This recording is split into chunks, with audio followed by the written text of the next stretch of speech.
Good morning everyone, मैं सुधा स्वागत करती हूँ आप सबका आपके अपने चैनल तैयारी ऑनलाइन में। आज हम डिस्कस करने जा रहे हैं 28 जनवरी 2021 के मोस्ट इम्पॉर्टेंट क्वेश्चंस जो आपके आने वाले एग्जाम्स में अवश्य पूछे जाएंगे और साथ ही जानेंगे उससे रिलेटेड इम्पॉर्टेंट पॉइंट्स। अगर आप हमारे चैनल पर नए हैं तो चैनल को सब्सक्राइब कर लें, बेल आइकन को दबाएं ताकि सभी नोटिफिकेशन सबसे पहले आप तक पहुंचे। तो चलिए देखते हैं आज का most important current affairs. First question हमारा है, भारत के 72वें रिपब्लिक डे पर रिपब्लिक डे परेड में किस पड़ोसी देश की सैन्य टुकड़ी भी पहली बार शामिल हुई है? तो देखिए इस बार 72वें रिपब्लिक डे में कौन सा देश पहली बार शामिल हुआ है? बांग्लादेश। बांग्लादेश की सैन्य टुकड़ी को पहली बार रिपब्लिक डे में शामिल किया गया है। बांग्लादेश की राजधानी है ढाका। यहाँ देखिए मैप में ये है बांग्लादेश। बांग्लादेश के प्रधानमंत्री हैं शेख हसीना। कौन है? शेख हसीना है। बांग्लादेश दक्षिण जम्बू द्वीप का एक राष्ट्र है। देखिए बांग्लादेश जो है वह उत्तर पूर्व और पश्चिम में किस देश से सटा हुआ है? भारत से। और दक्षिण पूर्वी सीमा किस देश से लगी हुई है? तो म्यांमार से। आपको याद रखना होगा क्योंकि इस टाइप से भी क्वेश्चन बनते हैं कि बांग्लादेश का जो उत्तर पूर्वी और पश्चिम सीमा है वह किस देश से लगता है? तो वह लगता है भारत से। और दक्षिण पूर्वी सीमा किस देश से लगता है? तो वह लगता है म्यांमार से। चलिए क्वेश्चन से रिलेटेड इंपॉर्टेंट पॉइंट्स देखते हैं। तो यहाँ देखिए, भारत के 72वें रिपब्लिक डे पर राजपथ पर रिपब्लिक डे परेड में बांग्लादेश की सैन्य टुकड़ी भी पहली बार शामिल हुई है।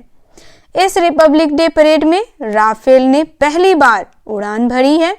हालांकि 55 साल में पहली बार ऐसा हुआ जब रिपब्लिक डे परेड में कोई चीफ गेस्ट शामिल नहीं हुआ। क्यों नहीं शामिल हुआ? तो देखिए यह कोविड की वजह से शामिल नहीं हुआ है। इस बार रिपब्लिक डे में कोविड-19 की वजह से कोई चीफ गेस्ट शामिल नहीं हुआ है। चलिए नेक्स्ट क्वेश्चन देखते हैं। नेक्स्ट क्वेश्चन हमारा है, वर्ष 2021 के पद्म पुरस्कारों में जापान के पूर्व प्रधानमंत्री शिंजो आबे और एसपी बालासुब्रमण्यम समेत 7 लोगों को किस पुरस्कार से सम्मानित करने की घोषणा की गई है? तो यहाँ देखिए, जापान के पूर्व प्रधानमंत्री शिंजो आबे और एसपी बालासुब्रमण्यम के समेत 7 लोगों को दिया गया है पद्म विभूषण। कौन सा सम्मान दिया गया है? पद्म विभूषण सम्मान दिया गया है। चलिए अब हम पद्म विभूषण के बारे में जान लें। पद्म विभूषण भारत का दूसरा सबसे उच्च नागरिक सम्मान है। पहला कौन सा है? तो देखिए भारत रत्न जो है वह भारत का पहला उच्च नागरिक सम्मान है। कौन सा? तो भारत रत्न। उसके बाद है पद्म विभूषण और तीसरे पे है पद्म भूषण।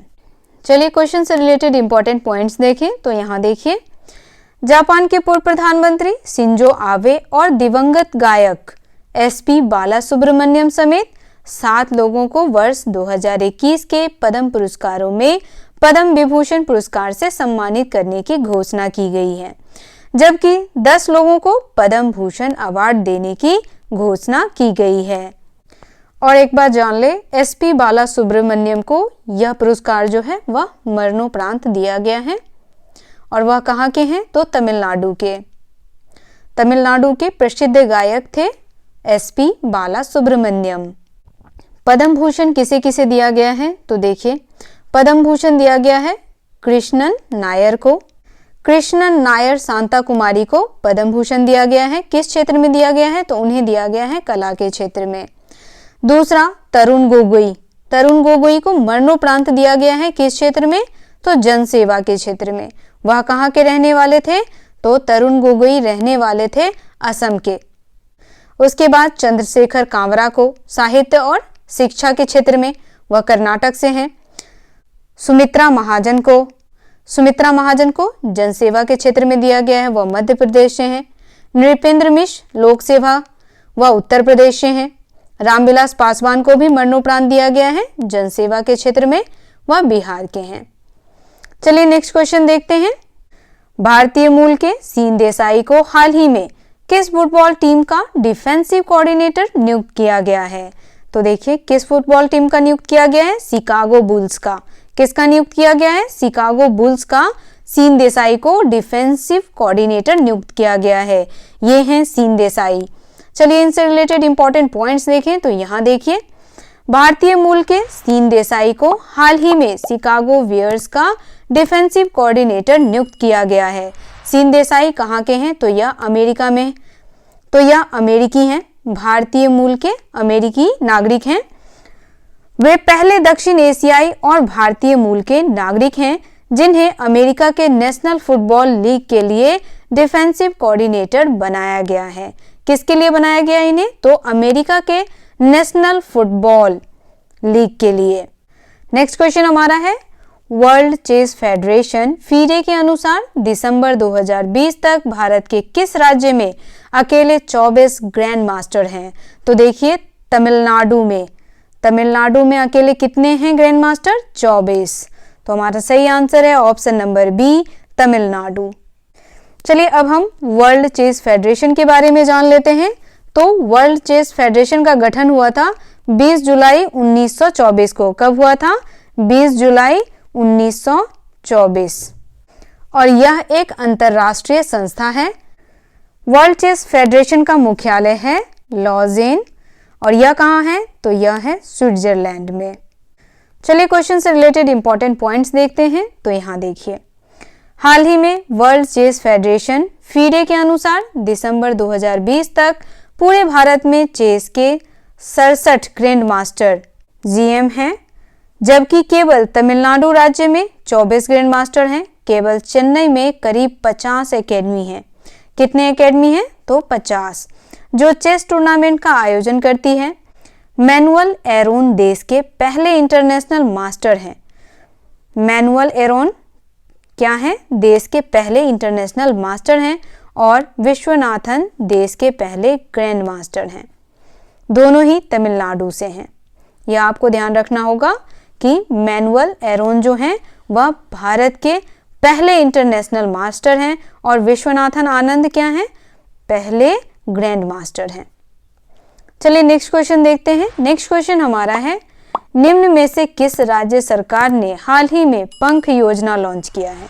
तो देखिए, पंख योजना हाल ही में लॉन्च किया है मध्य प्रदेश सरकार ने। किसने लॉन्च किया है? मध्य प्रदेश सरकार ने।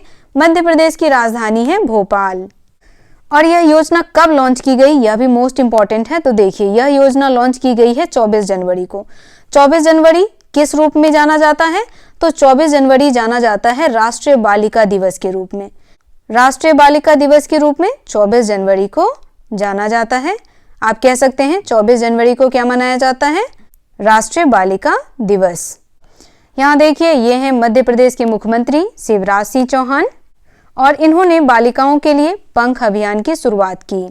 चलिए क्वेश्चन से रिलेटेड इंपॉर्टेंट पॉइंट्स देखते हैं। तो यहाँ देखिए, मध्य प्रदेश सरकार ने हाल ही में बेटी बचाओ बेटी पढ़ाओ के अंतर्गत पंख योजना लॉन्च की है। तो चलिए हम पंख योजना के बारे में जानें। सबसे पहले हम जानेंगे पंख का फुल फॉर्म, PANKH, पंख। P फॉर प्रोटेक्शन यानी सुरक्षा, A फॉर अवेयरनेस यानी जागरूकता, N फॉर न्यूट्रिशन यानी पोषण, K फॉर नॉलेज यानी ज्ञान और H फॉर हेल्थ।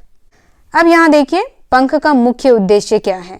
तो पंख का मुख्य उद्देश्य है बेटियों के शारीरिक, मानसिक, भावनात्मक एवं मनोवैज्ञानिक विकास से है, जिससे प्रदेश के बेटियों का समग्र विकास होगा।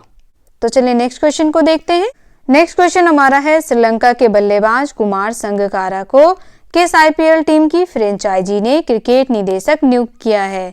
तो देखिए, राजस्थान रॉयल्स ने श्रीलंका के बल्लेबाज संगकारा को क्रिकेट निदेशक नियुक्त किया है। संगकारा बाएं हाथ के बल्लेबाज हैं। इनका पूरा नाम है कुमार चोकसांडा संगकारा। क्या नाम है इनका? इनका पूरा नाम ध्यान रखिएगा, कुमार चोकसांडा संगकारा। चलिए क्वेश्चन से रिलेटेड इंपॉर्टेंट पॉइंट्स देखते हैं। तो यहाँ देखिए, श्रीलंका के बल्लेबाज कुमार संगकारा को राजस्थान रॉयल्स IPL टीम की फ्रेंचाइजी ने क्रिकेट निदेशक नियुक्त किया है। श्रीलंका के लिए 16 साल के करियर में कुमार संगकारा ने 28,000 से अधिक रन बनाए हैं और उनका टेस्ट औसत बीते 46 साल में सभी बल्लेबाजों से बेहतर था। चलिए नेक्स्ट क्वेश्चन देखते हैं। नेक्स्ट क्वेश्चन हमारा है, श्री रमेश पोखरियाल निशंक ने प्रौद्योगिकी, नवाचार और उद्यमिता को बढ़ावा देने के लिए एग्री फूड टेकाथॉन का उद्घाटन किया है। तो देखिए यह उद्घाटन किया गया है आईआईटी खड़गपुर के साथ। किसके साथ किया गया है? आईआईटी खड़गपुर के साथ किया गया है। और यह टेकाथॉन जो है वह एग्री फूड सेक्टर के विभिन्न क्षेत्रों में नवीनीकरण और उद्यमिता में भारत के युवाओं की भागीदारी को बढ़ाने के लिए किया गया है। चलिए क्वेश्चन से रिलेटेड इंपॉर्टेंट पॉइंट्स देखें। तो यहाँ देखिए, केंद्रीय शिक्षा मंत्री श्री रमेश पोखरियाल निशंक ने हाल ही में प्रौद्योगिकी, नवाचार और उद्यमिता को बढ़ावा देने के लिए आईआईटी खड़गपुर में एग्री फूड टेकाथॉन का उद्घाटन किया। यह एग्री फूड टेकाथॉन कृषि और खाद्य प्रौद्योगिकी के क्षेत्र में एग्रीप्रेन्योर्स यानी कृषि उद्यमियों को बढ़ावा देने के लिए नवीन प्रौद्योगिकी और विचारों को प्रेरित करेगा। चलिए नेक्स्ट क्वेश्चन देखते हैं। नेक्स्ट क्वेश्चन हमारा है, 27 जनवरी को पूरे विश्व भर में कौन सा दिवस मनाया जाता है? तो देखिए 27 जनवरी को पूरे विश्व भर में मनाया जाता है अंतर्राष्ट्रीय प्रलय संस्मरण दिवस। चलिए क्वेश्चन से रिलेटेड इंपॉर्टेंट पॉइंट्स देखें। तो यहाँ देखिए, 27 जनवरी को पूरे विश्व भर में अंतर्राष्ट्रीय प्रलय संस्मरण इंटरनेशनल हॉलोकास्ट रिमेम्बरेंस डे मनाया जाता है। यह दिवस द्वितीय विश्व युद्ध के दौरान हुई प्रलय की त्रासदी की याद में मनाया जाता है। यह दिवस क्यों मनाया जाता है? तो द्वितीय विश्व युद्ध के दौरान जो भी त्रासदी हुई उसकी याद में मनाया जाता है। चलिए नेक्स्ट क्वेश्चन देखते हैं। नेक्स्ट क्वेश्चन हमारा है, जापान के किस पूर्व प्रधानमंत्री को भारत सरकार द्वारा देश के दूसरे सर्वोच्च नागरिक पुरस्कार पद्म विभूषण से सम्मानित किया गया? तो देखिए यह किया गया है शिंजो आबे को। जापान के पूर्व प्रधानमंत्री शिंजो आबे को पद्म विभूषण से सम्मानित किया गया। यह भारत का दूसरा सर्वोच्च सम्मान है। भारत का पहला सर्वोच्च नागरिक सम्मान है भारत रत्न। चलिए क्वेश्चन से रिलेटेड इंपॉर्टेंट पॉइंट्स देखें। तो यहाँ देखिए, भारत सरकार ने जापान के पूर्व प्रधानमंत्री शिंजो आबे को जनसेवा के क्षेत्र में उत्कृष्ट कार्यों के लिए पद्म विभूषण सम्मान से सम्मानित किया है। उनके कार्यकाल में भारत जापान के बीच द्विपक्षीय संबंधों में काफी प्रगति हुई थी। आबे ने साल 2007 में जापान, अमेरिका, ऑस्ट्रेलिया और भारत के बीच चतुर्भुज सुरक्षा वार्ता शुरू की थी।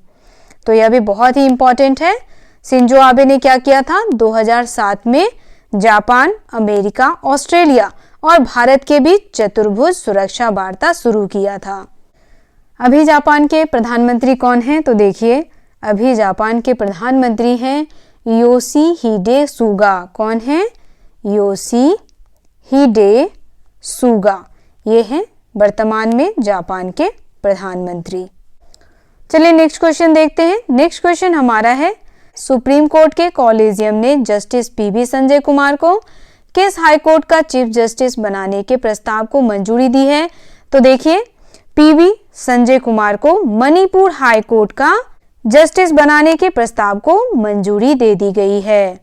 चलिए अब मणिपुर के बारे में जान लेते हैं। तो मणिपुर की राजधानी है इम्फाल। मणिपुर के गवर्नर हैं नजमा हेपतुल्ला। नजमा हेपतुल्ला जो हैं वह मणिपुर के गवर्नर हैं। मणिपुर के सीएम हैं एन बीरेन सिंह। कौन है? तो एन बीरेन सिंह। ये हैं मणिपुर के चीफ मिनिस्टर। और यह किस पार्टी से हैं? तो एन बीरेन सिंह हैं बीजेपी से। मणिपुर में विधानसभा सीटें 60 हैं, राज्यसभा सीटें 1 हैं और लोकसभा सीटें 2 हैं। चलिए अब क्वेश्चन से रिलेटेड इंपॉर्टेंट पॉइंट्स देखें। तो यहाँ देखिए, सुप्रीम कोर्ट के कॉलेजियम ने पंजाब व हरियाणा हाई कोर्ट के जज जस्टिस पीवी संजय कुमार को मणिपुर हाई कोर्ट का चीफ जस्टिस बनाने के प्रस्ताव को मंजूरी दे दी। Justice Kumar Andhra Pradesh high court में 2000 से 2003 तक सरकारी अभियोजक के तौर पर सेवाएं दे चुके हैं। उन्हें अगस्त 2008 में हाई कोर्ट में अतिरिक्त जज बने और 20 जनवरी 2010 को अस्थायी जज के तौर पर कार्यभार संभाला। तो ये था आज का करंट अफेयर। आज का ये डिस्कशन यही समाप्त होता है। डिस्कशन आपको कैसा लगा आप हमें कमेंट करके अवश्य सूचित करें। अगर आप हमें YouTube पे देख रहे हैं तो हमारे चैनल को सब्सक्राइब कर लें। अगर आप हमें Facebook पे देख रहे हैं तो हमें फॉलो करें। वीडियो आपको पसंद आया हो तो इसे लाइक करें और अपने दोस्तों के साथ शेयर करना बिल्कुल ना भूलें। तो मिलते हैं नए दिन नए प्रश्नों के साथ। आप सभी का बहुत बहुत धन्यवाद। Have a good day.